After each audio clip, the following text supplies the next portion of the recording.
नमस्कार दोस्तों, स्वागत है आप सबका आपके अपने यूट्यूब चैनल सत्येंद्र क्लासेस में। जैसा कि आपको मालूम है, मॉर्निंग टाइम में हम आपको करंट अफेयर से अवगत कराते हैं।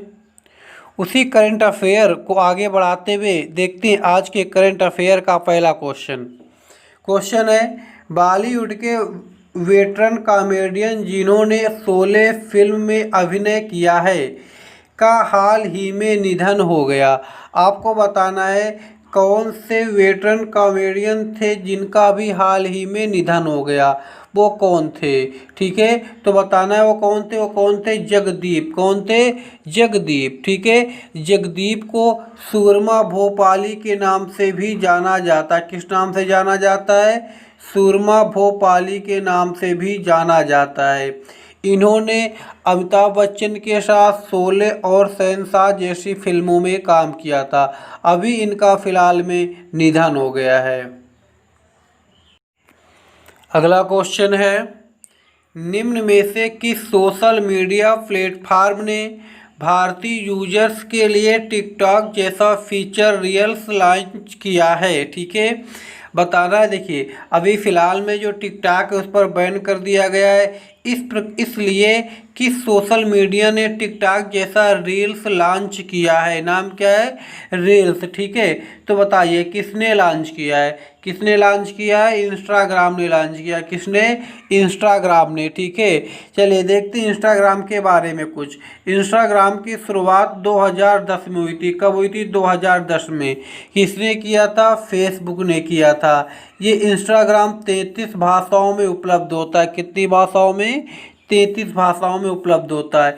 इसने इंस्टाग्राम ने एक रील्स नाम का ऐप्स कह सकते हैं लॉन्च किया है, जिसके तहत आप 15 सेकंड का वीडियो म्यूजिक ट्रैक के साथ बना सकते हैं। मतलब कहने का ये, जैसे कि आप टिकटॉक यूज करते थे उसी प्रकार आप रील्स को भी यूज कर सकते हैं। अगला क्वेश्चन है, सरकार ने IFSCA के अध्यक्ष के तौर पर किसकी नियुक्ति को मंजूरी दे दी है?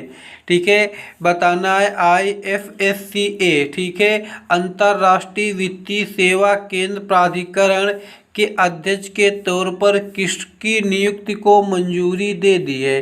ठीक है, तो कौन है वो है आपके इंजेती श्रीनिवास। ठीक है, इनके नियुक्ति की मंजूरी दे दी है। ये 1983 बैच के IAS अधिकारी थे।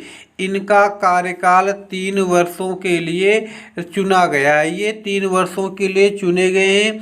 3 वर्षों तक ये IFSCA के अध्यक्ष के तौर पर काम करेंगे।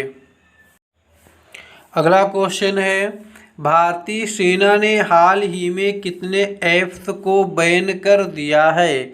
ठीक है, देखिए इसके पहले क्वेश्चन पूछा जाता है कि भारत सरकार ने कितने एप्लीकेशन कितने ऐप्स पर प्रतिबंध लगाया है, तो 59 पर लगाया था। कितने पर? 59 पर।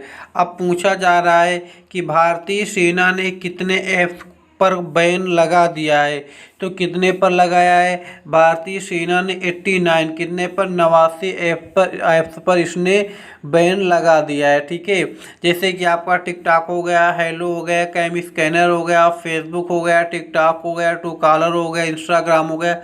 ऐसे एप्लीकेशन ऐसे ऐप्स हैं जिस पर भारतीय सेना ने पूरी तरीके से बैन कर दिया है। अगला क्वेश्चन है, भारत की किस राज्य सरकार ने महाजाप्स पोर्टल की शुरुआत की है? ठीक है, बताइए किसने शुरुआत की है? महाजाप्स नामक पोर्टल की शुरुआत की है महाराष्ट्र सरकार ने। ठीक है, अब देखिए इसके बारे में, यानी कि जो महाजाप्स पोर्टल है इसकी शुरुआत क्यों की गई है। आप लोगों ने देखा होगा जो कोविड-19 महामारी फैली थी, इसके कारण से अधिकतर लोग बेरोजगार हो चुके हैं, तो उनको रोजगार मुहैया कराने के लिए महाराष्ट्र सरकार ने महाजाप्स पोर्टल को लॉन्च किया है। अगला क्वेश्चन है, भारतीय एथलेटिक्स के किस मुख्य कोच को 25 वर्ष से उम्र अधिक होने पर पद से हटना पड़ा है।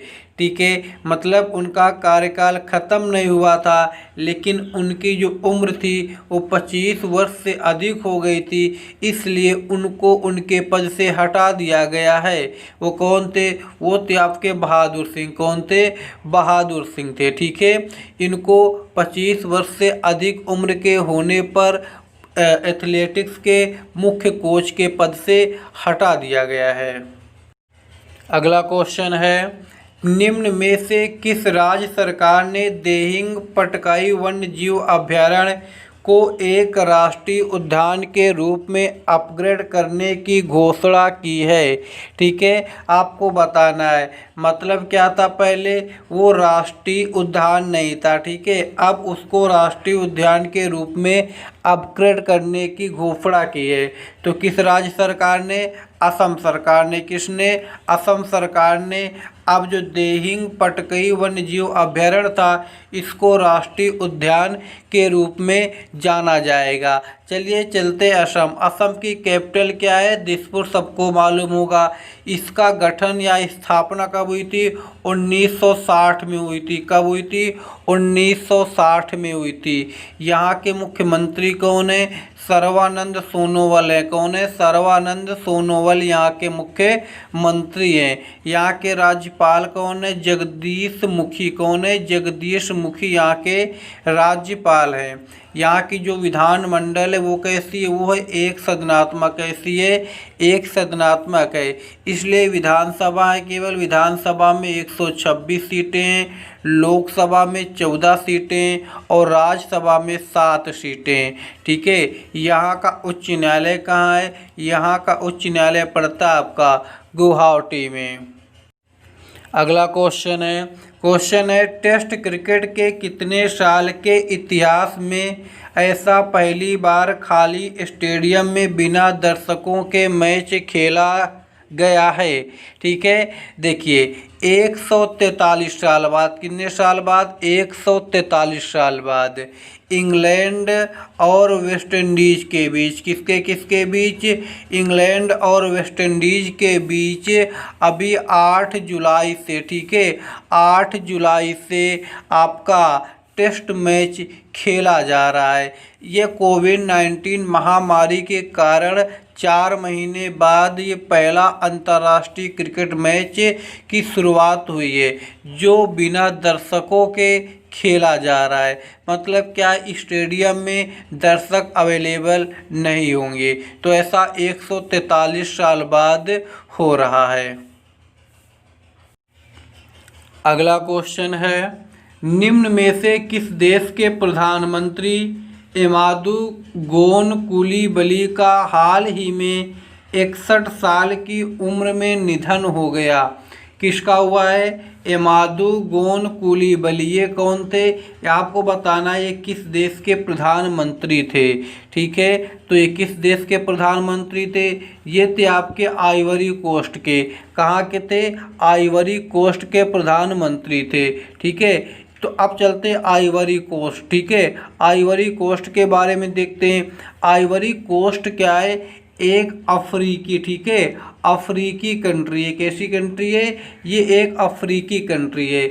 अगर यहाँ के राजधानी की बात करें तो यहाँ की राजधानी क्या है? यामोसुको। क्या है? यामोसुको यहाँ की राजनीतिक राजधानी है। आर्थिक क्या है? आर्थिक राजधानी यहाँ की अबीजान है। क्या है? अबीजान यहाँ की आर्थिक राजधानी है। ठीक है, अगर देखा जाए यहाँ की जो भाषा है वो कैसी है? फ्रेंच है। क्या है? फ्रेंच यहाँ की भाषा है। ठीक है, इसको आज़ादी किससे मिली थी? ये पहले फ्रांस के अधीन था। किसके अधीन था? फ्रांस के अधीन था। 1960 में इसको फ्रांस से आज़ादी मिली थी। अगला क्वेश्चन है, कोरोना वायरस से 2,86,979 से अधिक लोग संक्रमित पाए जाने पर हाल ही में किस देश ने 277 अरब रुपए के कोरोना पैकेज की घोषणा की है? ठीक है, बताना है किस देश ने 277 अरब रुपए के कोरोना पैकेज की घोषणा की है। तो किसने की है? ब्रिटेन ने की है। ठीक है, ब्रिटेन ने क्या हुआ है, अब देखिए जब इसके मतलब ब्रिटेन में जब इससे अधिक के लोग संक्रमित हो गए हैं तो इसने 277 अरब रुपए के पैकेज की घोषणा की है। क्या होगा, इससे लोगों के उपचार, उनको रोजगार मुहैया कराना, सारी सुविधाएं 277 अरब रुपए से मुहैया कराई जाएंगी। अब देखा जाए पूरे भारत में कोरोना से लगभग 1,20,54,525 लोग संक्रमित हो चुके हैं, जिसमें से लगभग 69,84,000 ठीक हो गए हैं। भारत में भी कोरोना के जो संक्रमित व्यक्ति हैं बड़ी तेज़ी से आगे बढ़ रहे हैं और साथ में इनका जो रिकवरी रेट है वो भी 62% के ऊपर पहुंच चुका है। तो इसका आंसर क्या होगा? ब्रिटेन होगा।